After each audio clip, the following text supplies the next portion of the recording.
All right. Bitcoin is now under $60,000. It did not break out through that pump that it had last week, right? It failed to break out through 69 and then dropped back down and fell below 65, 64. And then it then attempted to go back above that. This past Monday, it was right around there.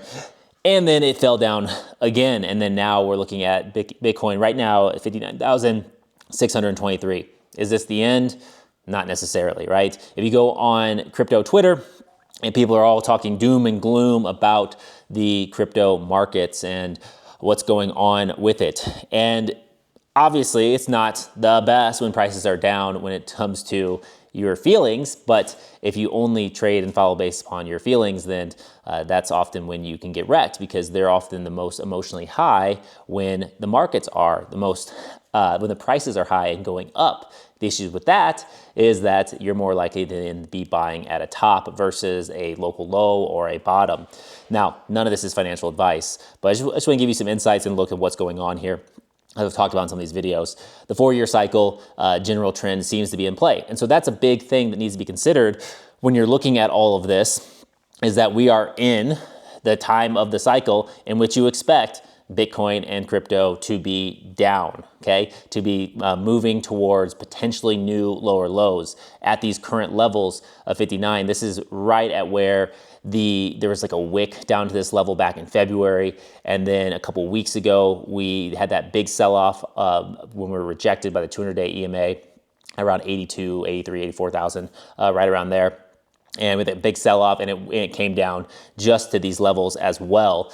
During that, it was right around 60, and it looked like we had a liquidation event with all the people that had their longs and everything right under those support levels, and they liquidated it, and then we had a little pop, but again, it failed to break out, and now we're testing those levels again. So, in all likelihood, unless something massive happens or changes, we could probably see lower levels for Bitcoin. And again, the standard cycle, if you're looking for how far can it go down without any sort of major dramatic event, we could see it go down like fully bottom. And of course, it could always, who knows what could happen. There could always be something crazy, but in the mid 30s to mid 40s would be kind of those lows over the next couple months. And a lot of people that have talked about the 4-year cycle and have been, fairly right so far, have said, hey, we're looking to kind of bottom, September, October this year, and then be able to rise up from there.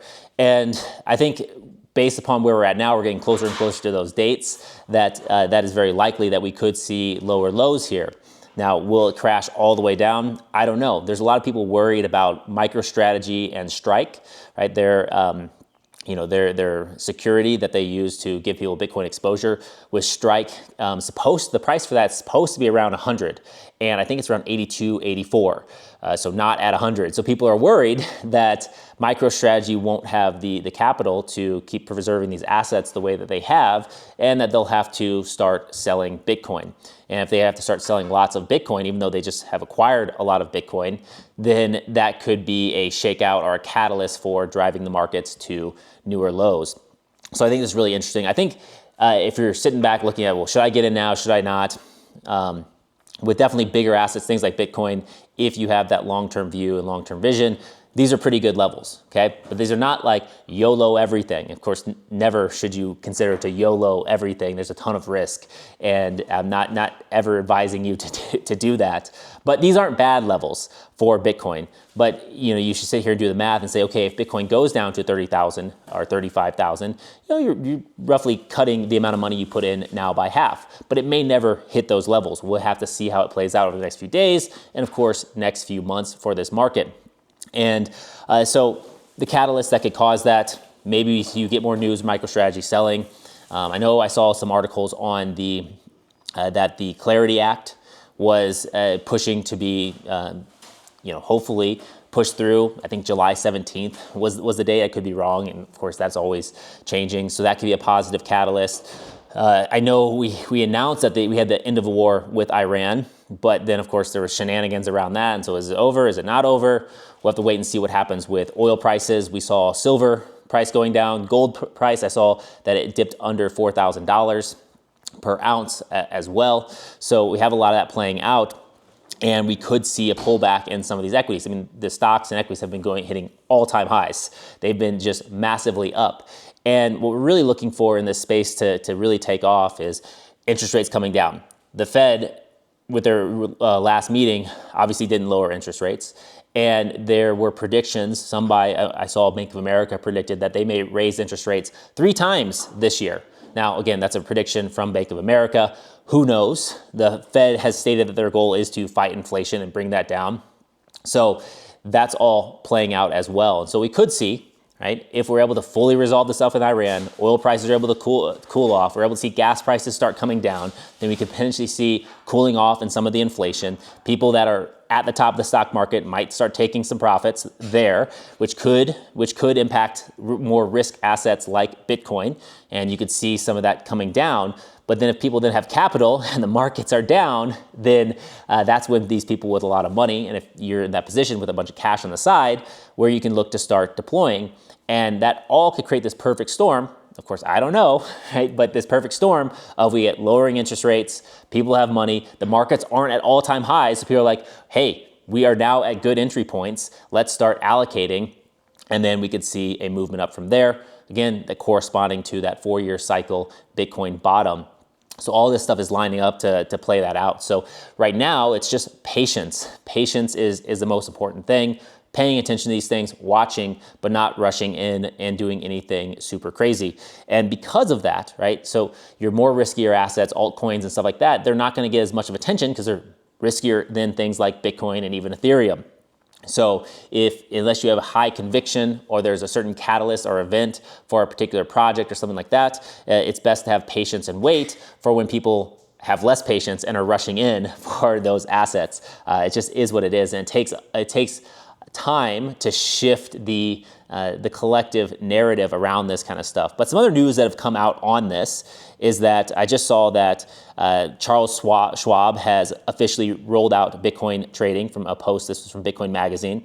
I saw another post about how BlackRock, they have said that you should allocate. This is them. This is the post. This is not me saying you should do that, but you should allocate 1 to 3% of your portfolio to Bitcoin. And to be fair, from a perspective, from a risk perspective for these organizations, right, big financial institutions, the best time to tell people to allocate to an asset like Bitcoin is probably when it's at some lows, right? These are local lows right now. They could go lower, but it's probably better to nudge your clients into start thinking about or start slowly allocating into assets like this during these times, right? Because then when inevitably the bull market returns and the price goes up for these things, because no, Bitcoin isn't dead, crypto isn't dead, it's in its bear market, but when the price goes up, your clients are happy.